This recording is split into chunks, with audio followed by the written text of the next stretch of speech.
शहर जिला कांग्रेस कमेटी के हमारे अध्यक्ष विजय जैन साहब, महेंद्र अलापता जी, हेमंत भाटी जी, रामनारायण जी, महेंद्र जी, पूर्व मंत्री राजेंद्र चौधरी साहब, शोभा सोलंकी जी, मनीष यादव जी, सुचित्रा आर्य जी, विद्याधर चौधरी साहब, सुरेश चौधरी जी, इकबाल जी, ओम प्रकाश जी, चुनीलाल राजपुरोहित जी। मेरी आवाज पीछे तक आ रही है आप लोगों को?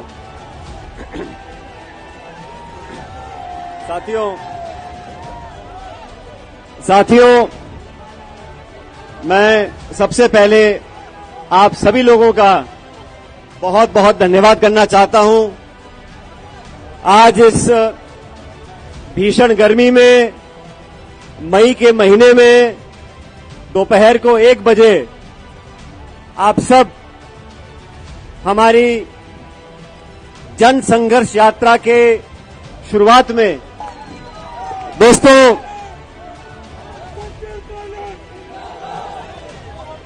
मेरे आदरणीय बुजुर्गों, माताओं, बहनों, नौजवान साथियों, आप सब जानते हैं,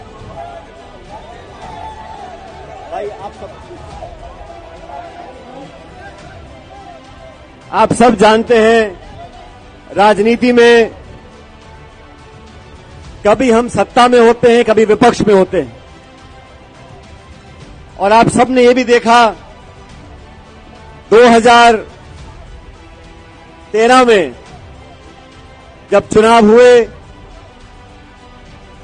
हम लोग, हमारी पार्टी, हम सब लोग बुरी तरह हारे। और 2013 से लेकर 2018 तक जो समय था, वो समय हम सबके विपक्ष में रहने का था। हमने विपक्ष में रहकर, जो उस समय की मुख्यमंत्री थी वसुंधरा राजे जी, उनके पास इतना बहुमत था जो आजादी से लेकर अब तक इतना बहुमत किसी के पास नहीं रहा। 200 में से 163 विधायक बीजेपी के हुआ करते थे। उन 5 सालों में कांग्रेस पार्टी का अध्यक्ष बनने का सौभाग्य मुझे प्राप्त हुआ। उस शासन में जो गड़बड़ियां थी, उसका पर्दाफाश करने का काम हम लोगों ने किया था। आप सब जानते हो, ये देश, ये प्रदेश इस बात का गवाह है। वसुंधरा जी के कार्यकाल में लगातार भ्रष्टाचार हुआ, खुलेआम हुआ, और वसुंधरा जी को ललकारा हम लोगों ने।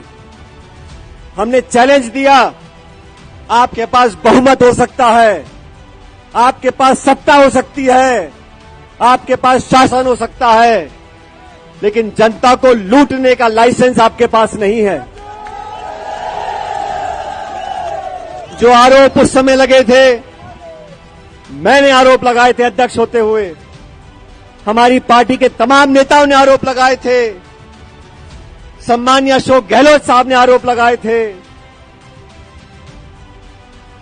बजरी माफिया, शराब माफिया, जमीन माफिया, लोगों के बीच में घोटाला हुआ। 40,000 करोड़ रुपए का घोटाला हुआ। जब घोटाला हम लोगों ने पकड़ा तो सारी लीज कैंसिल कर दी। लेकिन लीज कैंसिल करने से अपराध कैंसिल नहीं होता। हमने सीबीआई की जांच की मांग करी, सीबीसी की मांग करी, सीएजी की मांग करी। हम लोग दिल्ली गए और हमने मांग रखी थी, कितना बड़ा खान घोटाला हुआ, इसकी जांच, उच्च स्तरीय जांच होनी चाहिए। आप सब लोगों ने हमारी बात पर विश्वास किया। और राजस्थान में जहां कांग्रेस पार्टी सिमटकर सिर्फ 21 सीटों पर रह गई थी, आप कल्पना करो, हम सत्ता में थे और 20-21 सीटों पर आ गए थे। वो समय मुझे अच्छी तरह याद है। मेरे तमाम साथियों ने, पार्टी कार्यकर्ताओं ने खून पसीना बहाकर कांग्रेस पार्टी को सत्ता में हम लेकर आए। ये आश्वासन दिया जनता को कि सत्ता में आएंगे तो दूध का दूध और पानी का पानी होगा।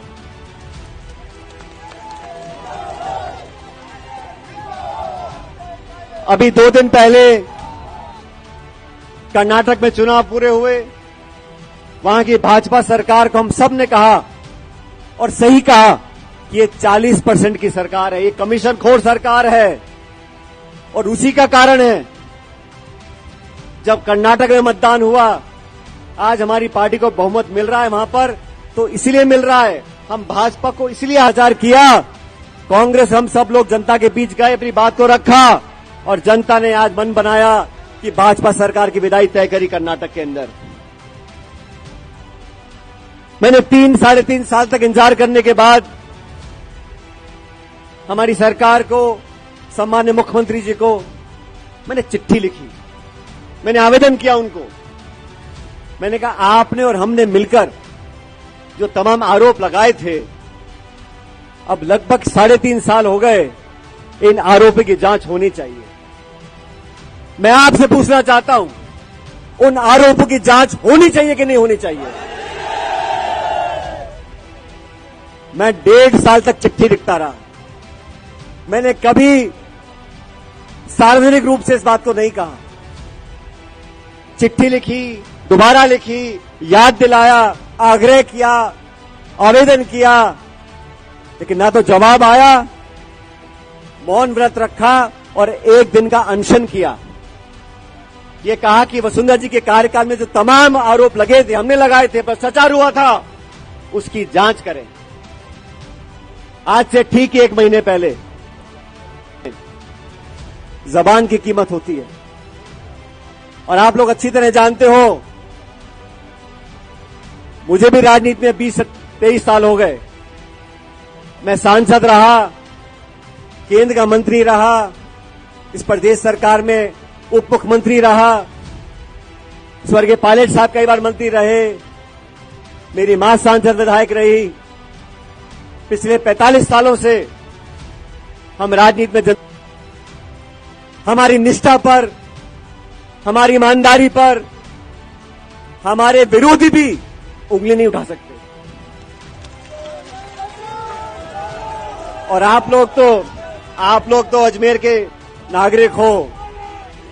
मैं आपसे पूछना चाहता हूं, इतना लंबा समय राजनीति में हम लोगों को हो गया, बड़े बड़े पदों पर रहे, पायलट साहब भी रहे, मैं भी रहा। 1 फूटी कौड़ी का आरोप, 1 फूटी कौड़ी का आरोप लगाए जाते हैं। और आरोप किन पे लगा रहे हैं? हेमाराम चौधरी जी पे लगा रहे हैं, जो इंदिरा जी के समय जेल गए, जो 6 बार विधायक रहे, मंत्री रहे। उनके जवान बेटे की मौत की याद में उन्हें 100-100 करोड़ की जमीन जनता के नाम दान कर दी। 3 दिन पहले मैं बाड़मेर गया था, उनके पुत्र के नाम पर उन्होंने एक हॉस्टल बनाया। साथियों, 5 मंजिल का हॉस्टल है, 150-200 बच्चे वहां पर रहेंगे। गरीब बच्चों के भविष्य को सुधारने के लिए उस हॉस्टल का निर्माण किया। ऐसे लोग जो 40 साल से राजनीति में, जिनका दामन बिल्कुल पाक साफ है, उन पर जब आरोप लगते हैं। ओला साहब का परिवार सत्ता में चुनाव लड़ रहा है। हम सब लोग राजनीति में हैं और राजनीति में जनता सब जानती है। जनता सब जानती है। कुछ अखबार में छपे ना छपे, असलियत जनता जानती है। इसलिए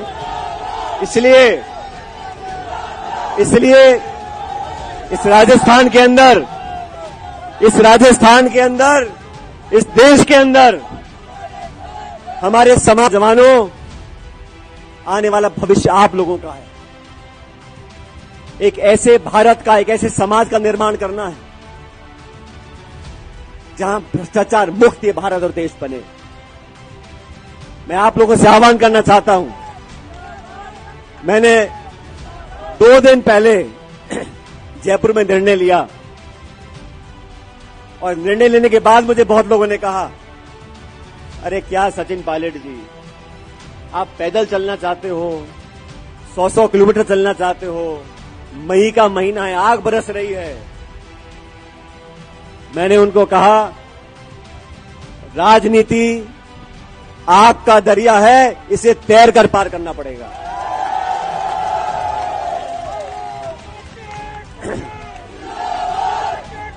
हमारे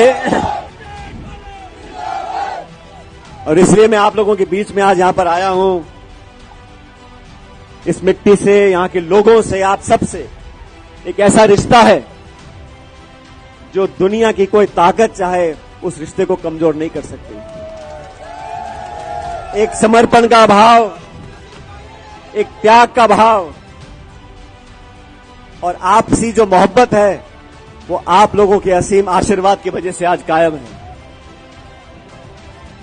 मैं तो आप लोगों से आवेदन करना चाहता हूं, इस देश में, इस प्रदेश में अगर सबसे ज्यादा कोई मौजूद है आज तो हमारे नौजवान हैं। इन नौजवानों के भविष्य को बेहतर बनाने के लिए हमें नौजवानों का विश्वास कायम करना पड़ेगा। आज यहां अजमेर जो आरपीसी का ठिकाना है, पिछले कुछ समय में लगातार पेपर लीक हुए, लाखों, बात नौजवानों के भविष्य की है। जब लाखों लाख बच्चों को लगे हमारा व्यवस्था में विश्वास कम हो रहा है, ऐसे लाखों लाख परिवार, ऐसे मां बाप जो दिहाड़ी करते हैं, किसानी करते हैं, 2 बीघे में खेती करते हैं, अपना पेट काट के इतना पैसा बचाते हैं कि हमारा बच्चा ट्यूशन पढ़ ले, साल 2-2 साल तैयारी करे, एग्जाम के पेपर लिखे और पेपर लीक हो जाए, पेपर कैंसिल हो जाए, कुछ बच्चे ओवरेज हो जाएं, कुछ निराश हो जाएं, उनकी उम्मीदें टूट जाएं, ये हम लोगों को गवारा नहीं है। मेरे ख्याल शायद पहली बार जब से भारत आजाद हुआ है तब से किसी आरपीएससी के सदस्य को गिरफ्तार करने की नौबत आई है। लेकिन गिरफ्तारी अधिकारी की हो गई, क्या ये काफी है? कौन कौन लोग इसके पीछे हैं? मैंने राजस्थान भर में जाके आवाज उठाई थी और मुझे कहा गया कि पेपर लीक में ना तो कोई अधिकारी इन्वॉल्व है, ना कोई नेता इन्वॉल्व है। अरे जांच पूरी हुई नहीं, जांच पूरी हुई नहीं, कोई कैसे कह सकता है कि कोई अधिकारी नेता इन्वॉल्व नहीं है? आज एक अधिकारी पकड़ा गया जेल में, किसी दलाल के जयपुर के किराए के मकान पे बुलडोजर चल सकता है? तो ये कटारा जो पकड़े गए हैं, इस पर बुलडोजर क्यों नहीं चला?